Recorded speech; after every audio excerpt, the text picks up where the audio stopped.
Hello everyone, I'm Silverraptor and welcome to another Wargame Red Dragon replay commentary video for you today. Now, I'd be pretty sure I haven't released any videos recently, and that's because the holidays have been all hectic and everything. But I do play on my own whenever I do have the free time, just to relieve the stress of the holidays. And as I was on, I noticed that Boltsauce got on, and he said he was just playing for just a nice, relaxing game. And they're like, okay, well then let's just join up. And it was just a casual join up. We're not in team speak or anything. It's just us, uh, basically doing our own thing. But we decided we're going to try to stick together on the map with no TeamSpeak and just text chat if we so desire. So I am playing with Boltsauce, more of a casual way. I am playing my Israeli deck a little bit, and Boltsauce is playing a Dutch deck, and we will just rally into the center together, as everyone else has already discussed that they are going to go from the right and left. So we're going to start this off and begin our start. So right off the bat, I have a Nimrod that's going to try to get recon at the front line as quickly as possible because they are quite fast. And over here, Boltsauce is starting to take the lead with his really fast wheeled vehicles. I've got my more mechanized force with tanks, Merkavas, lots of Merkavas because of infantry, and I even have some Shermans coming along that are going to provide some cheap fire support, as that's what Shermans do. And over here on the right, looks like there's a massive heli rush from my teammates going here straight into India. They're going to make the first contact with the enemy, which has forsaken the... Oh no, they're the helicopters. I was about to say, they've forsaken the road, but helicopters don't need roads. So the rocket barrage is starting to kick off, so the right side is starting to get some huge fighting going on. These Nimrods, however, are going to be shot down by these Mi-24Ps before they can land, unfortunately. Nope, they're not going to make it. Well, one did, surprisingly. Now, over in the center, I noticed that smoke is being dropped. And I'm like, uh-oh, suspicious. They might be doing a huge rush. So my Nimrod does drop off my Magman squad, which is going to try to provide some recon as it moves forward. And Nimrod's going to stay landed there for a moment until I can see what kind of tanks are here. My Oshkosh, which I brought for extra fuel and such, did run ahead, so I'm just going to have it quickly run into the forest right there. But you see a few bit blips, so the enemy is going to do a massive push against us, and it's just me and Boltsauce here in the center. It's just two people with what stuff we have, and Boltsauce has his fire support get there first. And we see a lot more stuff is beginning to come down, and a massive engagement is going to underway. The Boltsauce is starting to unload into the buildings themselves over here.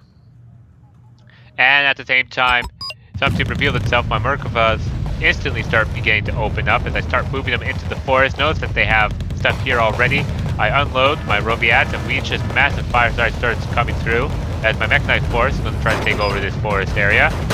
As Boltsauce's Lurperg fire support is directly engaging, trying to delay them long enough so that his main force can come up here into the town. Massive stuff is going overway. The HVMS is opening up, and it's just this massive firefight. These things are just blowing up left, right, and center. My Maglins did provide a little bit of flanking shots, but they were eventually taken out as well. Boltsauce and I are basically saying, help guys, they've got lots of people. 2, 3, 4. There's like 4 people here in the center. It's just me and Boltsauce are going to have to try to hold this off. It's a 10v10, of course. So far, it is starting to work out. I am definitely, my mechanized force is starting to break through, and my Shermans are actually starting to come over and are assisting Boltsauce in his endeavor to keep the guys from advancing into the building right here. As the last of the infantry are going to be taken up, as my tanks, my Merkava 2B and my Mac Act 6 are engaging infantry directly, just giving no cares about those RPGs. Another rocket barrage comes in to land right where my forces are not, as my forces have moved up just enough to engage into the enemy. As we clean up the rest of the stuff in this forest, my Shermans are then going to keep providing additional fire support for Boltsauce and his Dutch, Netherlands troops. And as we're just slowly starting to crawl our way back, over here Boltsauce has some 2 Leopard 285 NLs who are providing side shots covering support, as my Shermans are providing side shots on the right, are even taking out these Sopels here in the back line. As the infantry are just holding off the enemy forces, they're being desperate and calling in some napalm. And again, they're calling in napalm right here into the forest where my units are not. My Shermans are still continuing to open up more and more to napalm artillery as they're getting desperate, as we seem to be able to hold on against more players just by ourselves, as my units just move up to trying to clean up the last little bit, because if we can clear out this little force, we have the sector of Echo and Delta easy. Over on the left, there's just lots and lots of rocket artillery coming in. They're coming in left, right, and center. But though that might have been ours, given that it's just in their enemy sector of India. All this napalm, they just decided to coat this entire sector in fire. As we seem to be just barely holding on. My Shermans have over 4,000 napalm into a couple of tanks' sight taps.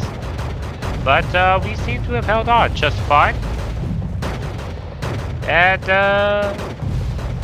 as the game starts to stabilize a bit. So over on the right, my allies got into the India, just a Toho foot into India. Hotel is heavily contested as the Kula doesn't get taken out, as the Chaparrals are panicked. They're not going to have very good accuracy. This Roland 3 does take out a recon helicopter. Two M84As, T-72 tanks come right into this forest region right here. And they're basically this is a smart thing to do, because I don't really have much, but it's also the risky thing because they don't really know exactly what I have.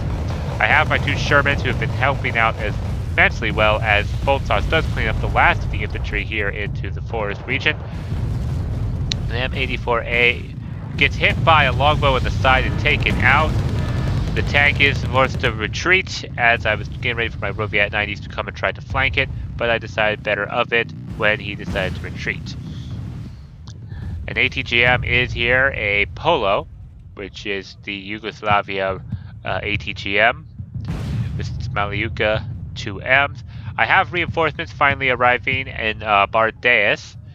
This is the amphibious transport, and the reason why I brought these is because it's the Givati are in here, and they are, of course, the Marines, so I wanted to bring them into a vehicle that's amphibious, because reasons. So my Yasser Nimrod is coming to the front, but he's going to stay a little bit back, just hover over this river, maybe throw out a fishing rod and fish.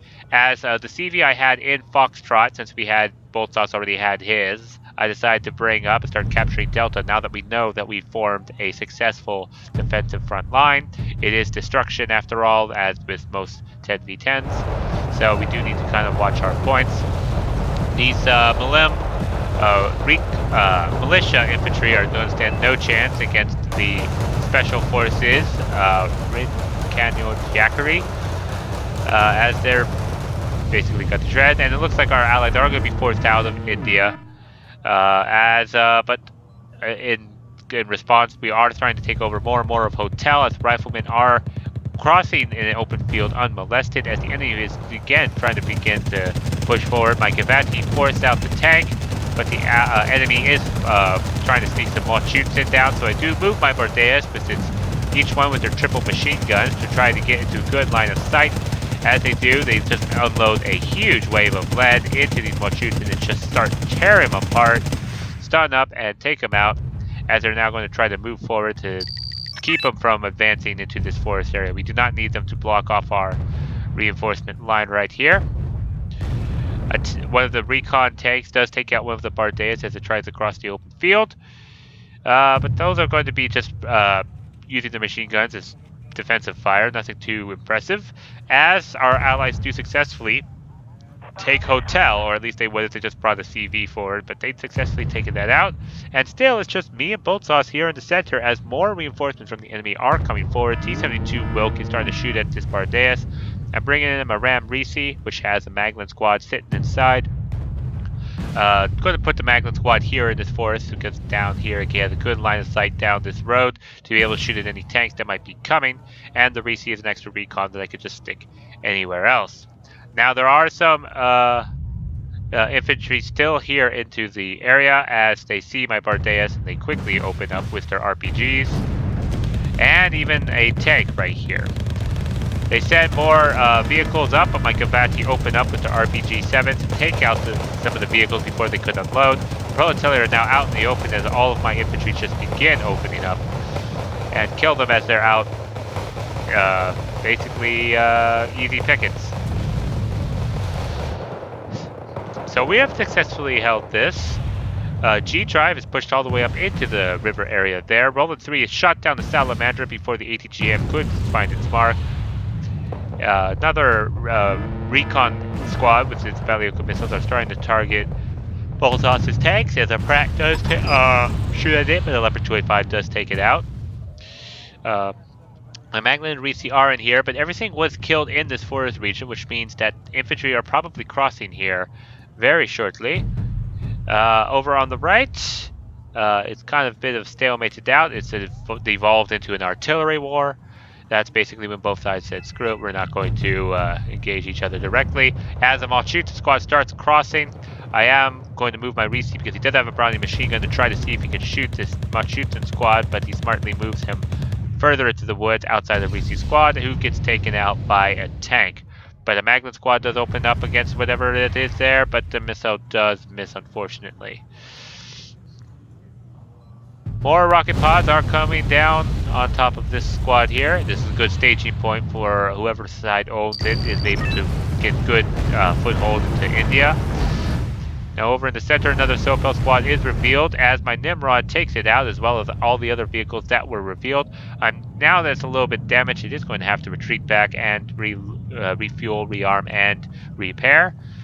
And we have done an excellent job just clearing it out because Boltsauce is awesome, and who can't enjoy that kind of awesomeness? As more and more stuff is revealed to be into the forest region. A CV is spotted. Boltsauce gets a nice pickup with his Pratt, which has the nice TOW-2 missiles safely away. There are a lot of Malchutan squads, so my Givati are going to try to cross the tank landmine, but first they just divert to try to get into this forest region here. If they can just get there just in time, they might be able to save enough numbers. They get stunned out in the open, which is not good at all, but one squad does successfully get into the forest as they directly engage the Malchutan. The Malchutan are calm, unfortunately, but the Givati are 15-man squads, so the Malchutan are going to have to retreat, especially when the other squad does catch up. Over here, Luko sees that there's some enemy infantry here, and despite the fact that there is enemy infantry right here, my Oshkosh did successfully get through to repair all of my troops up here. Magna squads are aiming with were aiming with a spike missile, but now they are going to begin aiming up as a Nighthawk brings in 2 missiles and successfully takes out the Malchutan squad that were threatening our reinforcement line. So now this other Magna squad can now find another way to, it's going to move up here into this forest to also be able to begin sniping. Over in the center, still a bit of a stalemate, but our side is winning. We've almost successfully pushed the enemy back to the river, and when you push them back to the river, it's kind of hard for them to recross the river because they have a river to try to cross, which is kind of a easy picking zone. Over in India, we have neutralized it, and our allies are going to consolidating forces. Looks like they're about ready to push. Meanwhile, Boltsauce puts the marker to attack because he sees that there's 3 cubs, AA, which means that they don't have much left. And when Boltsauce puts an attack marker and is moving forward, everyone rallies around Boltsauce, or at least I do. So with his greatness calling for my assistance, all my troops start moving up. My Maglin, even my wounded Givati are going to go and refuel at this Oshkosh, but we are successfully pushed off an enemy CV as the Leopard 285 takes that out. As we successfully get into this forest area, we are beginning to slowly push the enemy out. A Magna squad takes out a Cub after getting a nice spot on with its spike missiles.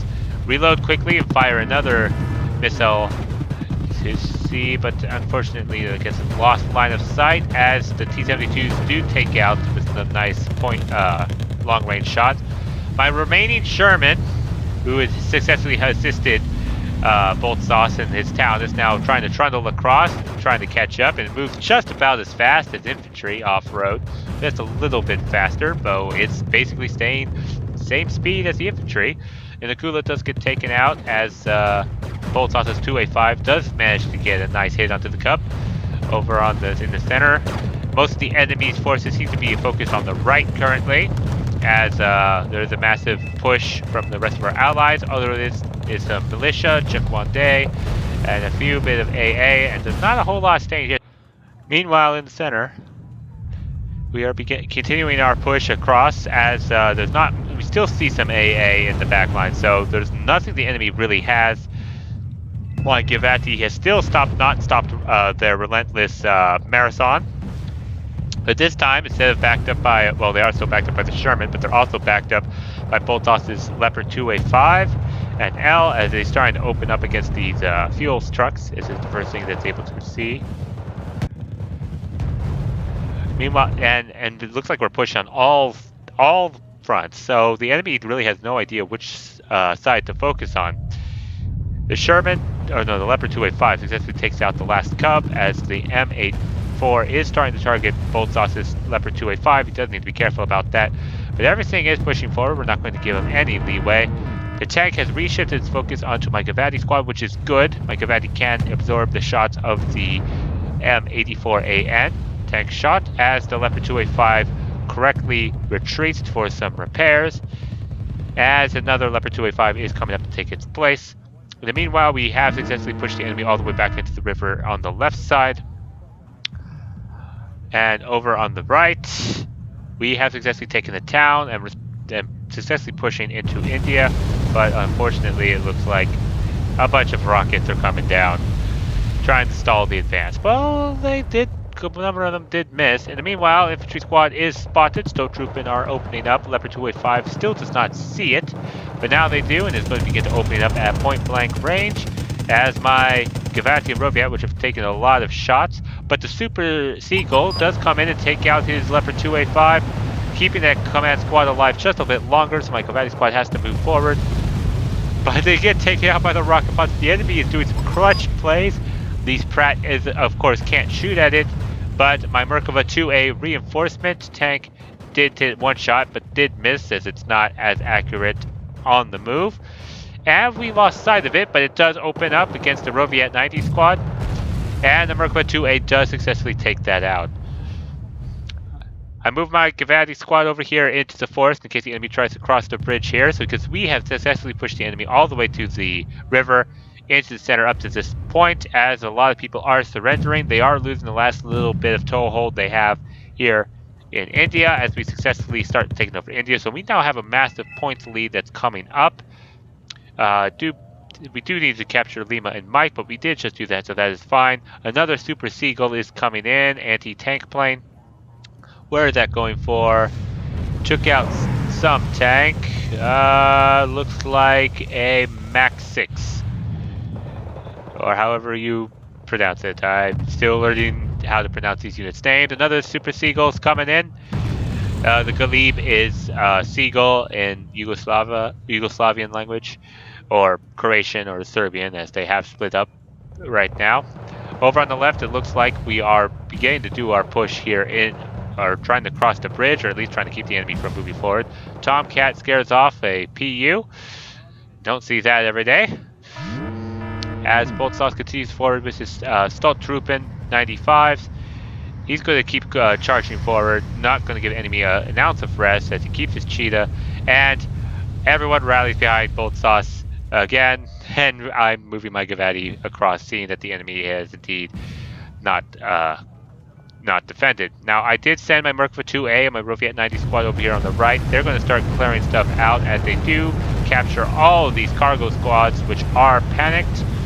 But they're definitely going to be able to be useful, because the Merkava 2A, there it is, doesn't have a lot. He's low on fuel given the vast distance he's driving, and they don't have a lot of main gun shells. So he's going to need to be resupplied, which he does, thanks to the enemy. A seed plate comes in and gets shot at by the cheetah as he flies right over it. And we are just beginning to invade the enemy's forces.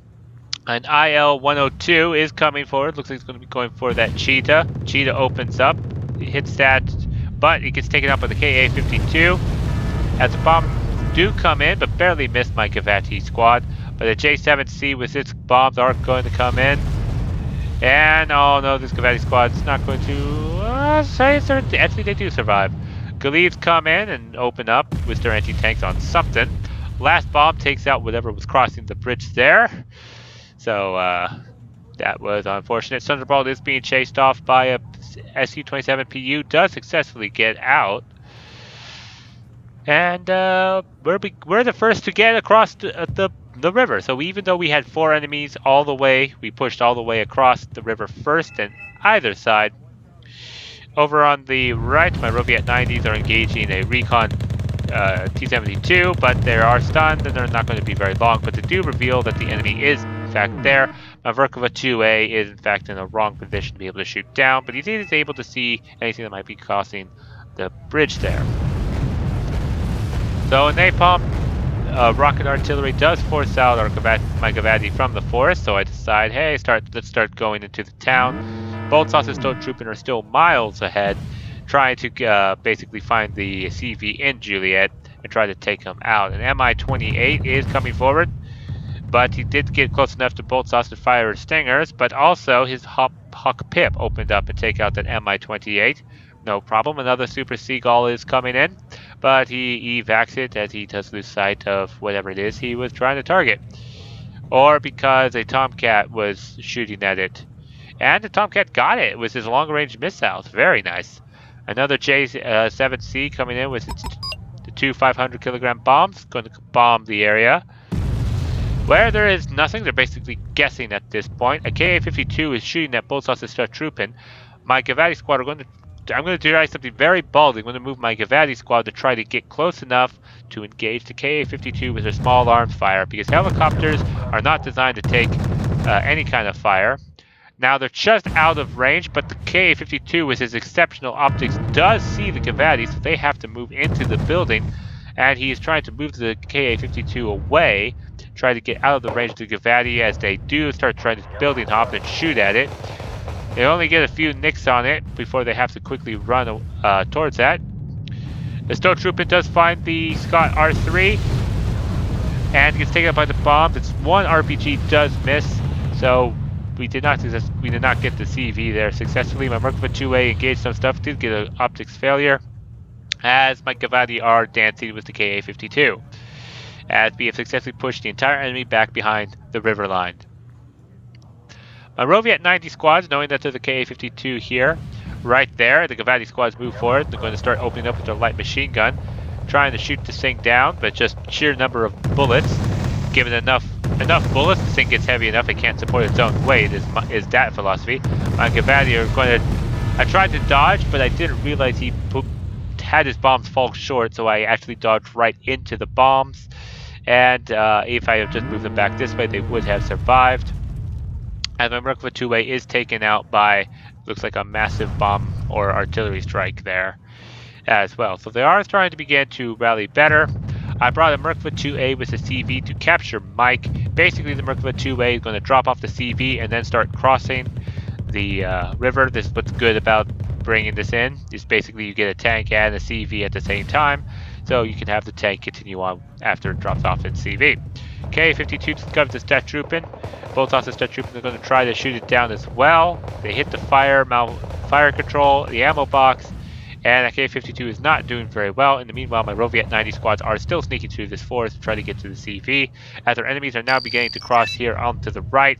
They're doing a massive good push over here on the left, decapped November successfully, as more and more rocket artillery coming forward to do a massive strike here on the right. Spag is getting opened up on the Nimrod, but the Nimrod with a very accurate missile does successfully take out that Spag. K-52, little worth for wear after flying over Boltsauce's Stormtrooper. These HT-40 Terentity, I think he's going to try to go and capture them there, but my Roviet 90s are going to sneak up onto the CV. I don't think they expected any infantry to be quite there. I moved my Kern S to look for any C, but instead I engaged with its Sparrow missiles. It stunned the Sierra 30, which was coming in for a tank, as it quickly spurned around. Fires one Sparrow missile. Misses. Fires the second Sparrow missile. Second Sparrow missile does hit, even though this is a seed plane. Those Sparrow missiles, which are not the best, does successfully take out the Sierra 30. So I'm definitely proud of this current S2000 right here. Monrovia at 90 does successfully take out that CV with its Law RPG. And my Merkava 2As are crossing the field. So now that they're over here into the forest line right here, they're just going to keep charging straight forward, as we do see two CVs right here, though that's not going to be in time, as Sauce is going to get in range with his longbow. Did those missiles split? Nope, both missed. Oh, that is embarrassing, longbow. You could do better than that. So he does take out one UAZ for the cost of 2 missiles. Another UAZ for the cost of 2 missiles, as my Merkava 2As now no longer need to capture Oscar. Going to divert and try to get over here into Kilo. Let's try to see if we can help out in Kilo before the game is over. Tesfa E, they're opening up with their single missiles, trying to take out the Mi-24P. That they capture all of these FOBs, so we know that they're definitely short on troops. And looks like this is the last of the enemy stronghold. I'll just speed up a little bit to hasten to victory. So all we need to do is find the last CV. Liver Fox is going to, hopefully move forward. The Galib does spot the UAD right there, as we successfully take it out with some Nimrod. So, nice rallying strike. Boltsauce spearheading the charge, did a very good job. It's just scoring kills, got a nice 2-to-1 kill ratio. I still got positive. Took a lot of blunt of the force, or took a lot of the forces in the forest region, lost a lot of tanks because they were engaging at point blank range, but those Merkava 2As with those frag grenades did an excellent job in keeping back the enemy. As that was actually pretty impressive. Boltsauce even said in chat to me he did not expect us to hold that first push, and was surprised when we did. So teamwork, rallying cry, and an overwhelming victory. That's what everyone strives for in Wargame Red Dragon. So thank you all so much for watching. Please do like, comment, and subscribe. And I will start trying to get more videos out. Like I said, the Christmas holiday has been a little hectic, and I am going to have to. I will tell you this: I do need to fix my computer. There's a bit of it looks like a defect with it, and fortunately, it's still under warranty. So I'm going to be a bit delayed in releasing any more videos, but I thought I'd just get this out to slate all your thirst, and I'll try to get more videos out as soon as I get my computer back. So thank you all so much for watching, and I'll see you all in the next one, whenever that might be.